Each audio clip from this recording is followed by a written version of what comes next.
NEP 2020 का लोकार्पित किया गया था। माननीय प्रधानमंत्री जी ने 34 साल के बाद भारत में एक मौलिक परिवर्तन के लिए दार्शनिक फिलोसॉफिकल डॉक्यूमेंट को लोगों के सामने लाया था।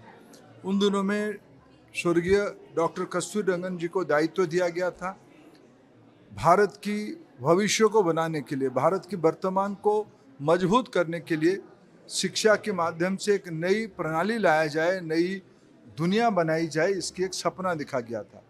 मैं 5 साल के उपरांत माननीय प्रधानमंत्री जी ने देशवासियों को जो आश्वस्त किया था, NEP के माध्यम से हम एक क्रांति लेके आएंगे, प्री स्कूल एजुकेशन से लेके हायर एजुकेशन तक इनोवेशन को एक प्राथमिकता दिया गया है, मातृभाषा को प्राथमिकता दिया गया है, भारतीय ज्ञान परंपरा आधारित व्यवस्था बने उसको प्राथमिकता दिया गया है।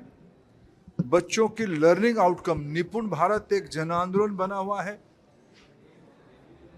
परख के माध्यम से स्कूल बच्चों की लर्निंग आउटकम को एक नई पैरामीटर्स पे देखना शुरू किया गया है। स्किल डेवलपमेंट को शिक्षा की एक अभिन्न अंग बनाया गया है। आपार ID के माध्यम से संपूर्ण विद्यार्थियों को एक सिंगल विंडो रजिस्ट्रेशन की व्यवस्था किया गया है। एकेडमिक बैंक ऑफ क्रेडिट के माध्यम से उनकी सारे डॉक्यूमेंट को एक डिजी लॉकर में रखने की व्यवस्था किया गया है। भारत की नौजवानों को उच्च शिक्षा में और भागीदारी बढ़े, GR बढ़े, इसके लिए लक्ष्य रखा गया है। भारत की शिक्षा को वैश्विक व्यवस्था के साथ जोड़ने के लिए फॉरेन यूनिवर्सिटी रेगुलेशंस को UGC ने लाया है। आज मैं सुखद सूचित करूं देश को, 15 फॉरेन यूनिवर्सिटी आज भारत में काम करना शुरू कर दिए हैं।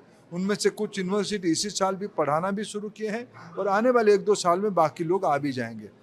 भारत की इंस्टीट्यूशंस की भी गुणवत्ता बढ़ी है।